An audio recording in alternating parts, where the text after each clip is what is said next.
Tony, obviously things were ragged out there for a lot of the night. What did you see that you liked from the team? Well, we got some offensive rebounds and finally figured out we had a mismatch inside or some advantages by touching the paint, and so we recognized that. I thought in the second half we guarded a little better for as far as contesting shots, so we'll take that. But I think in the first half we were very impatient. The shot selection was poor. And they got a lot of open looks. They ran some good stuff to get their guys open. Coach Brady does a good job of getting his guys open, but I thought we were a little just lost our way. But you learn from that, and we'll certainly have to play better. But I was good. I told the guys after to see Malcolm out there was good. That was sweet to see him be able, after being out that long, just to get out there and play. Coach, was that what you were hoping to see from Anthony from his first game? He did some nice things. Yeah, you saw he was, he's aggressive. He draws fouls. We've got to obviously cash in at that free throw line. Now, we didn't shoot the three ball well or the free throws, but you saw him. He's. I think I've been saying that to you guys when you ask me about him. He's aggressive. He draws contact. He plays through contact, and he has a nose for the basket. And you saw stretches of that for sure.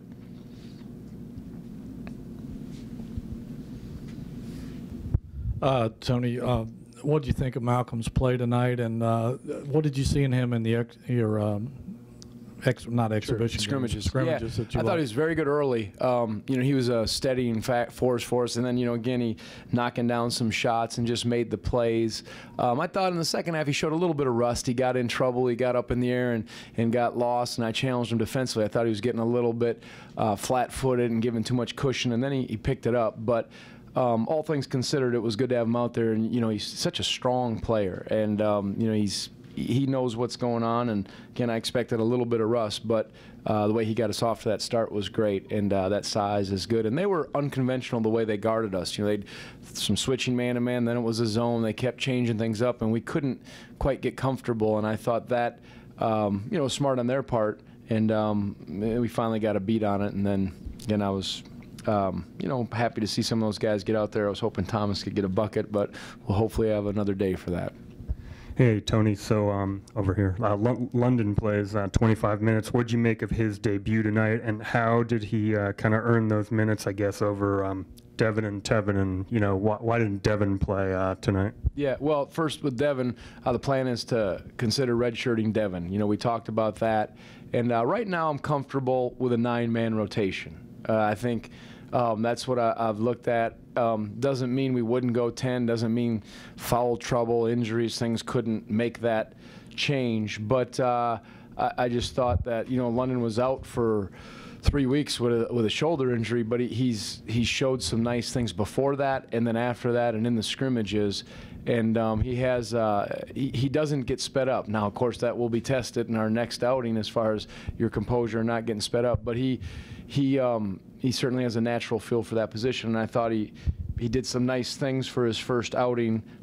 He got taken advantage a little bit in the post, but again showed some composure, and again just has worked pretty well, and I feel like he's in that rotation, and Malcolm's starting, and he's kind of backing him up, but I play him together as well.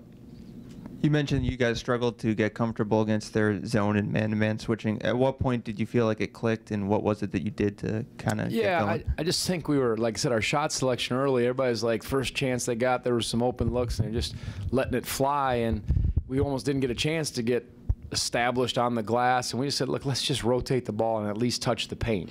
Mike came in, we got guys in the back, we have a size advantage, though they're big, but we can do that, and it'll slow us down a little bit. And I probably didn't do a great job early. I was like, oh, are they in a zone? Are they in a man? Are they in a box and one? And we were called too many things, and our guys were, I think they weren't real steady. And then we said, all right, we're just going to be simple here. We're just going to run what we've been doing and look to touch the paint. And when we started doing that, it was better.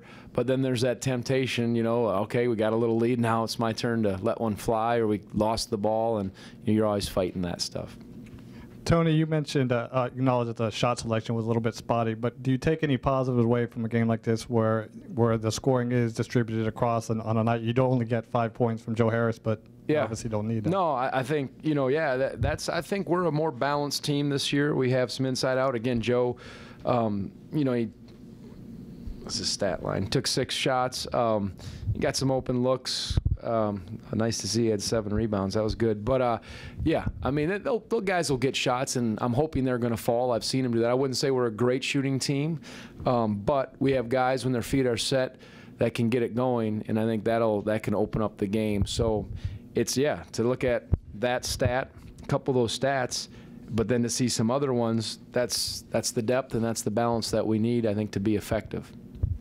How much do you expect Malcolm to shoot the three-pointer? And obviously, John Tell last year wasn't a three-point shooter. And how much of a impact do you think that could have? Yeah, I think that because we have some weapons inside, guys that can, get on the glass, that can, whether they turn and face or score back to the basket, and Mike and some of those guys, when you can't go off those guys, Malcolm, he's got pretty good shot selection. I don't think he forced it all today. He forced a couple times when he got in the paint and got out off the ground. But yeah, that spreads the floor, and then it lets those big guys go to work again, get on the glass. So I think, as I said, we're not a great shooting team, but my hope is that we're solid enough to give some spacing, better spacing than we've had.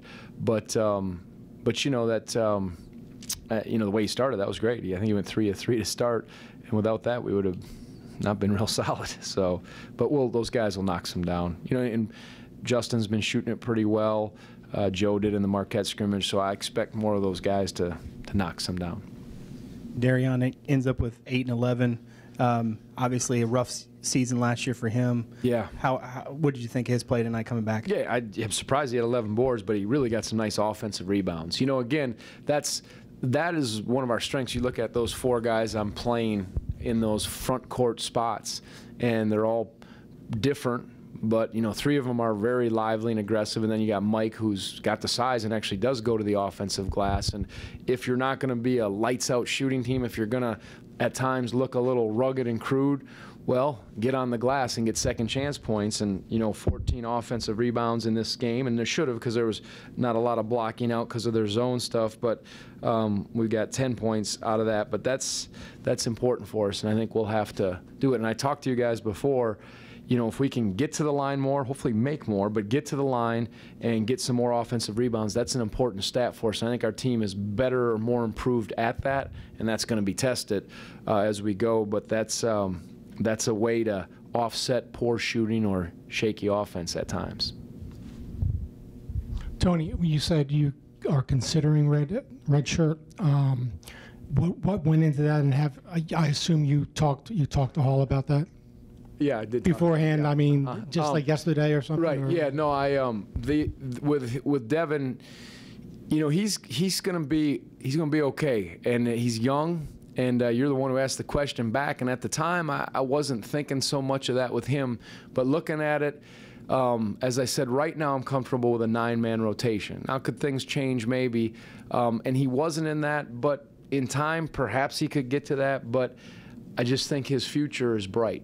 I do. And it's a question. Coach Williford and I talked a lot. And he said, my freshman year I played, I think he said, a total of 36 minutes. And he said, man, what I wouldn't give to have had that my 5th year as a senior or my 1st year at 36 minutes. And I don't think Devin would have been in that spot that way. But I think you got to think long term. And I just told Devin, it's your decision.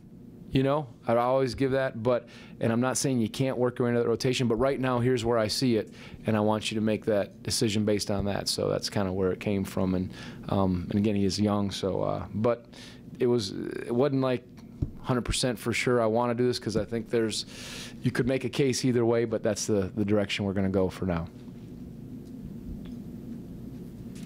You think you'll have to play better against VCU?